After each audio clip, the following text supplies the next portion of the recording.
Hello दोस्तों, आज मैं सन 2002 की घोस्ट शिप मूवी को एक्सप्लेन करने वाला हूँ। मूवी में हम एक शिप यानी जहाज, बहुत बड़ा जहाज दिखाया गया है जिस पर बहुत ही अजीब अजीब चीजें होने लगती हैं। इसी शिप को पोर्ट तक ले जाने एक सैल्वेज ग्रुप आता है। अब इनके साथ क्या होगा हम ये आगे की कहानी में देखेंगे, लेकिन शुरू करने से पहले आपसे एक छोटी सी रिक्वेस्ट है कि अगर आपको एक्सप्लेनेशन पसंद आए तो वीडियो को लाइक कर देना, और अगर चैनल पर नए हो तो चैनल को सब्सक्राइब करो और पास वाली बेल आइकन को ऑल पर सिलेक्ट कर लो ताकि आपको ऐसे ही और भी मूवीज की हिंदी एक्सप्लेनेशन मिल पाए। So let's explain this movie. कहानी की शुरुआत सन 1962 में होती है। हम समुद्र में एक बड़ी सी शिप को देखते हैं जिसका नाम एंटोनियो ग्राजा है। ये एक लग्जरी शिप है और हम सारे अमीर लोगों को इस शिप के डेक पर डांस और पार्टी करते देखते हैं। इनमें एक छोटी लड़की भी थी जिसका नाम केटी है, और केटी इस पार्टी में बोर हो रही थी, इसीलिए वो वर्ड पजल सॉल्व कर रही थी। कुछ देर बाद शिप के कैप्टन केटी को भी डांस करने ले जाता है। इस दौरान हमें शिप के आउटर रूम में एक आदमी का हाथ दिखाया जाता है जो एक लीवर खींचकर यहाँ के वायर मैकेनिज्म को खराब कर देता है। इससे एक पतला सा वायर काफी तेजी से शिप के डेक से होता हुआ जाता है और हम देखते हैं कि इस वायर से यहाँ डांस कर रहे सभी लोगों का शरीर दो हिस्सों में कट गया है, जिससे इन सभी लोगों की मौत हो जाती है। इनमें सिर्फ केटी ही जिंदा बच गई थी क्योंकि उसकी हाइट छोटी है। वो उस कैप्टन की तरफ देखती है जो उसके साथ डांस कर रहा था। कैप्टन का सर भी दो टुकड़ों में बट गया था। ये सब देख केटी डर के मारे जोर से चिल्लाती है। इसके बाद कहानी प्रेजेंट में शिफ्ट होती है। हम एक सैल्वेज क्रू को देखते हैं जिनका काम है समुद्र में डूबे हुए फंसे हुए जहाजों की मदद करना और उन्हें बाहर निकालना। ये सब मिलकर एक फंसे हुए जहाज को खींचकर पोर्ट तक ले आते हैं। इस काम के लिए अच्छे खासे पैसे मिलते हैं, जिसके बाद ये सेलिब्रेट करते हैं। इस ग्रुप में 6 लोग हैं जिनके नाम है कैप्टन मर्फी जो कि इनका लीडर है। इसी के साथ एप्स, ग्रीर, डॉज, मोंडर और सैंटोस ये कैप्टन मर्फी की टीम के बाकी मेंबर हैं। इनके पास जैक नाम का एक आदमी आता है और वो अपने आप को एक वेदर सर्विस पायलट बताता है। वो इनसे कहता है कि पिछले महीने उसने बेरिंग समुद्र के बीच एक बड़ा सा जहाज देखा है, क्योंकि ये जहाज इंटरनेशनल वाटर में फंसा हुआ है। जो भी इसको पोर्ट तक ले जाएगा ये जहाज उसका हो जाएगा, और इससे जो भी पैसा मिलेगा जैक को उसका 20% अमाउंट चाहिए क्योंकि उसने ही जहाज को ढूंढा है। मर्फी अपने ग्रुप के साथ इस पर डिस्कस करता है। शुरू में सभी इसके लिए मना करते हैं क्योंकि वो ऑलरेडी 6 महीनों से काम कर रहे थे और ग्रीर इसी मंथ शादी करने वाला था। लेकिन मर्फी ने ऑफर देता है कि जो भी इन्हें उस जहाज से मिलेगा ये उसे 6 बराबर हिस्सों में बांट लेंगे, और ये ऑफर सुन क्रू के सारे लोग जाने के लिए मान जाते हैं। मर्फी जैसे ये भी कहता है कि वो उसे 20% के बदले सिर्फ 10% हिस्सा ही देंगे, और जैक 10% के लिए भी मान जाता है, लेकिन एक शर्त पर कि वो भी इनके साथ चलेगा। इसी के साथ अगले दिन ये सभी अपनी टग बोट को लेकर निकल जाते हैं। लेकिन जब सैंटोस उस जगह पहुंचता है तो वो जहाज उसे रडार पर नहीं दिखता, मानो जैसे वो गायब हो गया हो। लेकिन कुछ देर में वो जहाज इनकी बोट के सामने अचानक ही दिखने लगता है और इसी वजह से इनकी बोट इस जहाज से टकरा जाती है, लेकिन इससे किसी को भी ज्यादा चोट नहीं आती। ये वही जहाज है जिसे हमने मूवी की शुरुआत में देखा था। मर्फी बताता है कि इस शिप का नाम एंटोनियो ग्राजा है और ये लगभग 40 साल पहले रहस्यमय तरीके से लापता हो गया था।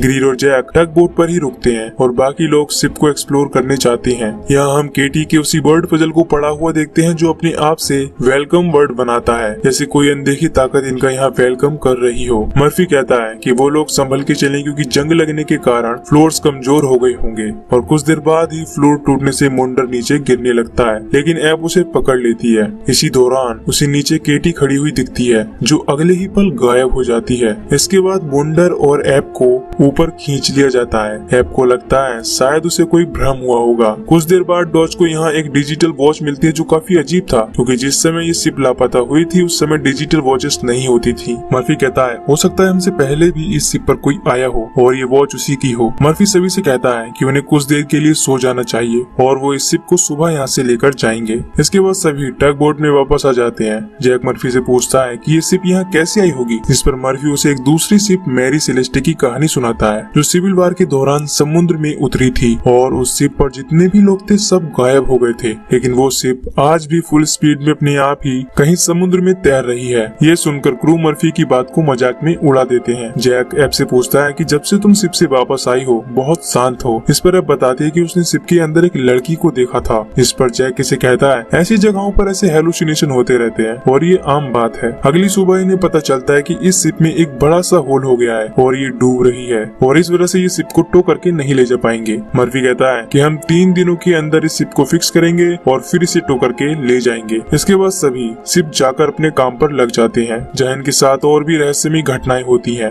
ऐप एक खाली स्विमिंग पूल में जाती है जहाँ की बहुत सारी ब्लड सेल्स पड़े थे। जब वो उस पूल से बाहर निकल रही थी तब उसे फिर से केटी दिखती है, जिससे डर के मारे ऐप पूल में गिर जाती है। इससे उसका थोड़ा सा खून निकलने लगता है। उस खून को ये पूल पी जाता है। तभी जैक यहाँ आकर ऐप को पूल से बाहर निकालता है। जब ये लोग यहाँ से जाने लगते हैं तब हम देखते हैं कि इनके पीछे वो पूरा पूल खून से भर गया है, जिसमें लोगों की लाशें तैर रही हैं। इधर मर्फी को कैप्टन के रूम में शराब का गिलास मिलता है और मर्फी उसे पीने लगता है, लेकिन इसी समय उसे मिरर में शिप के कैप्टन की छवि दिखाई देती है, जिससे वो डर जाता है। ग्रीर को भी एक औरत की गाने गाने की आवाज सुनाई देती है, जिसे सुन वो उसके पीछे जाता है, लेकिन उसे कोई नहीं दिखाई देता। लेकिन हम उसी सिंगर लेडी के भूत को यहाँ देख पाते हैं जो 1962 की पार्टी में गाना गा रही थी।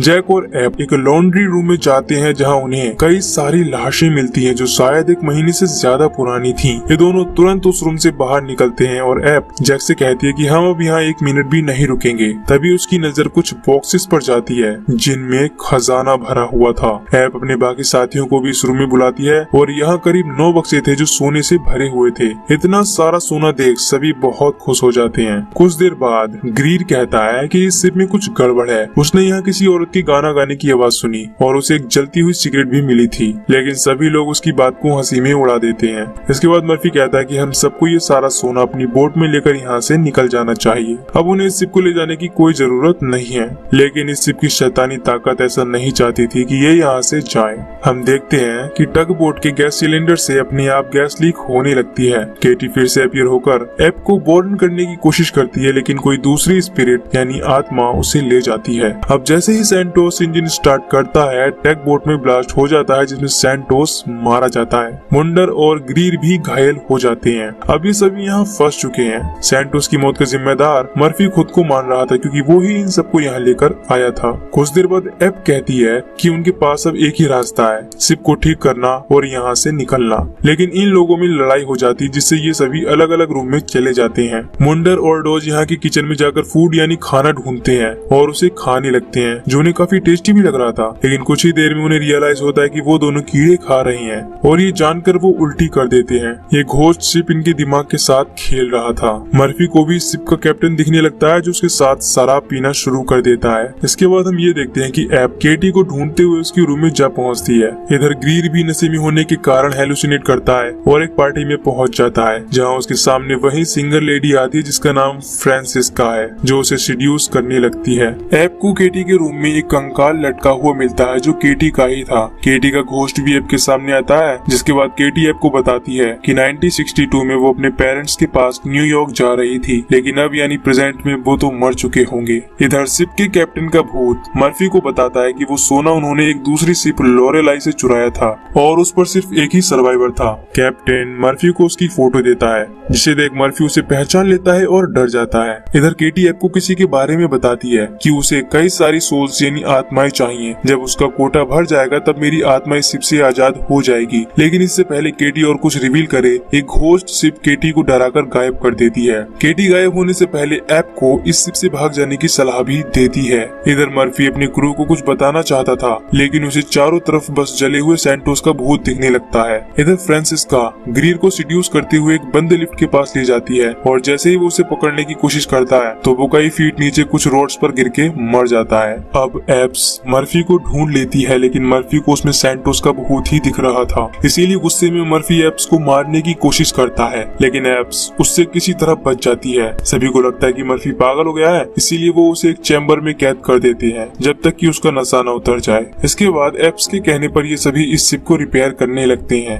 एप्स को केटी फिर से मिलती है और क्योंकि वो एक अच्छी आत्मा है, वो एप्स को सच्चाई दिखाने उसी रात में ले जाती है जब इन सभी लोगों की मौत हुई थी। इस शिप के सेप्स ने खाने में जहर मिला दिया था, जिससे बाकी पैसेंजर्स की भी मौत हो गई थी और ये सभी शिप की क्रू ही कर रहे थे। इसके बाद वो स्विमिंग पूल वाली रूम के लोगों को भी शूट कर मार देते हैं। इसीलिए एप्स को यहाँ बुलेट सेल्स पड़े मिले थे। सबको मारने के बाद क्रू के लोग एक दूसरे को भी मारने लगते हैं। क्रू ने ही केटी को भी मारकर उसे उसके रूम में लटका दिया था। वो ये सब शिप के गोल्ड के लिए कर रहे थे और फ्रांसिस का भी इसमें शामिल थी। वो आखिरी बचे हुए क्रू मेंबर को भी मार देती है। ये सब उस सर्वाइवर्स के लिए कर रहे थे जो उन्हें लोरेलाई इस शिप से मिला था और वो सर्वाइवर आखिर में फ्रांसिस्का को भी एक हुक से लटकाकर मार देता है। इसके बाद वो उसकी हथेली पर एक हुक का सिंबल बना देता है। ये आदमी और कोई नहीं बल्कि जैक था। अब जैक ही वो इंसान है जिसने शिप के सभी लोगों को मारा था और वो ही एप्स के ग्रुप को इस घोस्ट शिप में लेकर आया है। और जैक एक डीमन है जो लोगों को मारकर उनकी आत्माओं को कलेक्ट कर रहा है। अब जैक का सच जानकर वो मर्फी के पास जाती है, लेकिन मर्फी की पहले ही पानी में डूबने से मौत हो गई थी। जिस चैम्बर में उसे कैद किया गया था वो अब पूरा पानी से भर गया था। इससे पहले वो डॉज को कुछ बताए, यहाँ जैक आ जाता है और एप्स नाटक करती है जैसे उसे जैक के बारे में कुछ नहीं पता। वो डॉज को सावधान रहने के लिए कहती है, जिसके बाद एप्स मुंडर को ढूंढने जाती है।